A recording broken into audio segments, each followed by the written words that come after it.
兄弟们，如果你们的老款揽胜运动版、老款揽胜行政搭载这一款 SCV6 3.0T 发动机，冷车启动声音非常大，我指的是噪音，怠速下来噪音也非常大。那么重点检查我手上的这个小东西，这什么东西呢？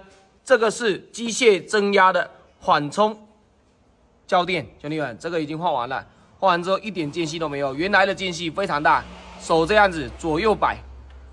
它都会间隙感，那么导致了启动起来完之后，发动机噪音特别的大。换这个东西也是比较麻烦的一个施工步骤，需要拆装什么？拆装机械增压总成下来，才能够进行一个整体更换。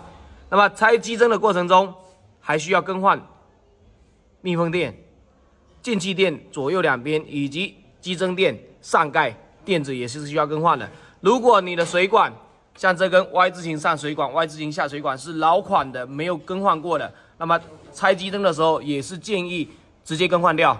那么我们这次没有对这台车进行更换，为什么？因为这台车子它水管上次刚换的，好不好？还有这台车有个故障现象，就是很多揽胜运动版以及揽胜还有发现是搭载这一款发动机的会遇到的问题，就是间歇性高温。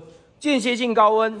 当你行车的时候，它仪表会出现水温报警，达到120报警，然后仪表提示发动机过热。那么你很担惊受怕的时候，它过个几秒又恢复正常了，或者你熄火个7、8秒，它又正常了。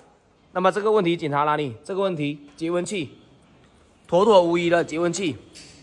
当然了，节温器更换的时候，你也要对水箱进行一个整体的清洗，因为这种车型基本上都是7、8年或者是6、7年的车，对吧？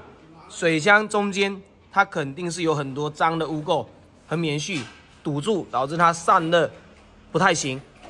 清洗水箱是必要做的东西。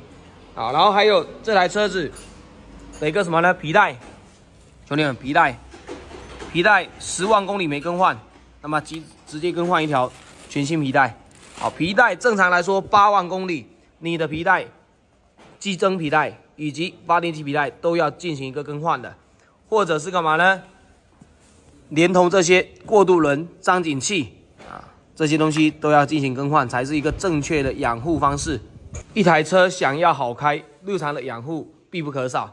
像这种路虎车，我们天天在摸的车，天天在琢磨它如何变得更好开。关注我，教你轻松玩转路虎。